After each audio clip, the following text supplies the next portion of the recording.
What is up, Who Dat Nation? It is Lucas here, and man, I can feel it in the air tonight. The Superdome is calling our names again. We have been through absolute fire lately, guys, and ever since Drew and Sean left, it really felt like we were wandering in the wilderness without a map. But something is shifting. Can you feel that spark? We are officially in a rebuild. Let us be real, but for the first time in years, I actually feel hopeful. Today we dive into this rebuild and the 3 massive revenge games, so stay right here. Before we get into the heart of this, I have a huge goal. We are pushing for 3,000 subscribers on this channel. So if you bleed black and gold, if you live for Sunday afternoons in New Orleans, hit that button and join this family because we are building something special here, just like the team. Now let us talk about the reality check, because to anyone who has been paying attention, the New Orleans Saints are in full rebuilding mode. That is the truth. But here is the crazy part. For the first time since the 2020 season when Drew Brees walked away, or even after Sean Payton left us in 2021, we are actually optimistic. It feels strange to say, right? Maybe we are even a little over-optimistic, but honestly, it sure beats what we have gone through over the past 4 years. We are looking at a combined record of 27-41, and that is hard to swallow, especially when you remember we were coming off 4 consecutive NFC South titles, with an aggregate mark of 49-15 in the regular season. We were the kings of the South. Everything felt automatic back then.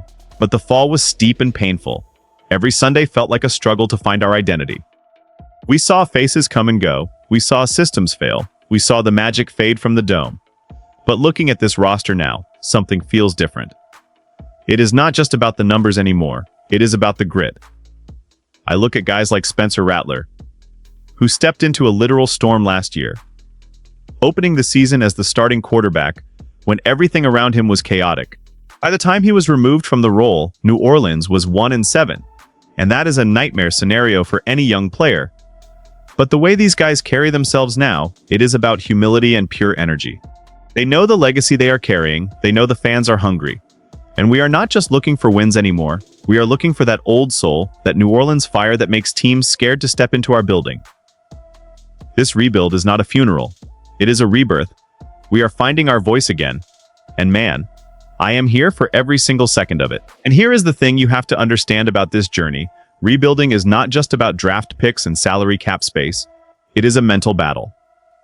For years we were stuck in this middle ground, not good enough to contend, but not bad enough to totally reset. We were spinning our wheels in the mud, but now the slate is clean. Then you start looking at the schedule and realize that hope needs to be fueled by something real. And this is where it gets interesting. Let me explain why the 2026 season feels like a personal vendetta for this locker room. While we were 6-11 overall in 2025, we were 4-5 against teams we play again this coming year, which means the margin for error was razor thin. We were right there in almost every game, one play here, one catch there, and the entire narrative changes. It is about closing the gap. It is about finding that killer instinct that defined the Brees era, because we need that swagger back. I am talking about the kind of confidence where you know you are going to win before the coin toss even happens. The players feel it, the coaches feel it, and you better believe the fans feel it too. Every time I walk down Bourbon Street or talk to fans at the facility, the energy feels different. It is focused, it is hungry, and we are tired of being the underdog. We are tired of people counting us out. This cinematic transition from a losing culture back to a winning one is happening right before our eyes. And it is beautiful and terrifying all at once because we know the stakes. We know what this city deserves. We have seen the mountaintop, and we are not settling for anything less than a return to glory. This is about more than football. It is about the heart of New Orleans. It is about standing back up after being knocked down for 4 straight years. We are dusting ourselves off, looking our rivals in the eye, and saying we are still here. The rebuild is the foundation, but the house we are building is going to be magnificent, so get ready for a wild ride. Now we have to talk about the blood, the rivalries, and the revenge. First on the list, the Atlanta Falcons. This is not just a game, this is a war. Going into last season, the 59-year series history was tied. Then Atlanta took both games, winning 24-10 in Week 12 before breaking our hearts again 19-17 in the finale. Now the series sits at 58-56 in their favor, and that is completely unacceptable for the Who Dat Nation. We have a chance for revenge as early as October 5th, and get this, it is Monday Night Football, the 20th anniversary of the return to the Superdome after the storm. It will be our first home primetime game since 2022, and the atmosphere is going to be electric. Then we play them again on January 3rd, and that game could have massive playoff implications. Honestly, it feels poetic. Then we look at the Arizona Cardinals in Week 16. The beginning of 2025 was a disaster, but the end showed hope. We lost a heartbreaker to Arizona 20-13 in Week 1, a game we absolutely should have won. I still see that image of Juwan Johnson going for the game-tying touchdown catch in the final seconds.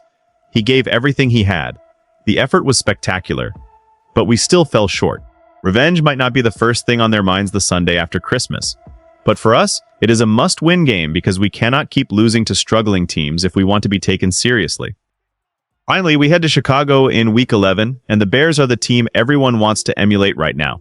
They suffered through 4 losing seasons, found Caleb Williams, and almost made the NFC Championship. They absolutely walloped us last year, 26-14. But honestly, it was not even that close. It was embarrassing. Now we are heading back to Soldier Field for the second straight year, and here is the kicker. We want to pin a loss on their defensive coordinator, none other than Dennis Allen. Seeing our former coach on the opposite sideline adds a whole new layer of drama, because we want to show him what he left behind. And more importantly, we want to show the league that the Saints are the ones on the rise now, not the Bears. And I am not going to lie to you guys, this season feels heavy, but in the best way possible. I know we have been hurt before. I know the last few years felt like a slow burn of frustration. But seeing this schedule and seeing these revenge opportunities lights a fire in my soul.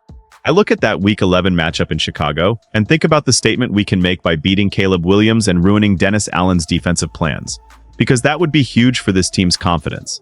It is all part of this grand narrative of rebuilding. We are not just swapping players, we are swapping mindsets.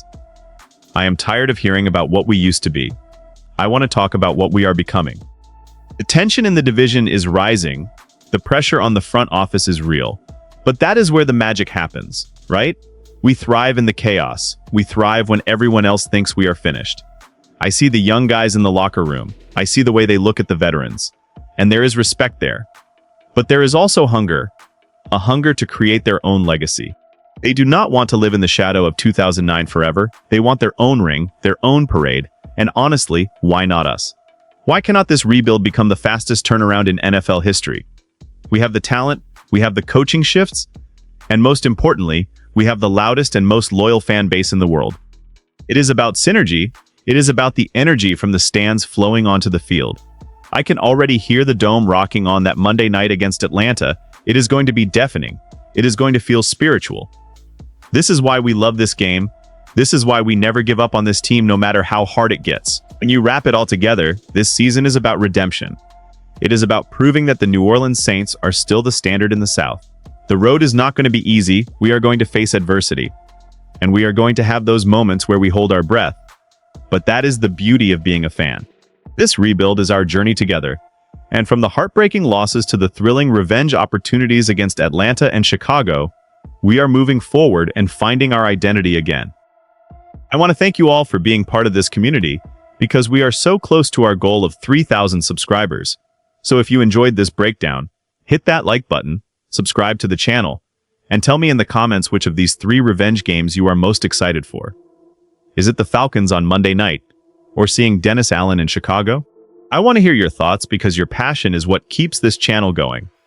Let us carry this energy all the way to kickoff. Thank you for watching. Lucas out. Who Dat Nation.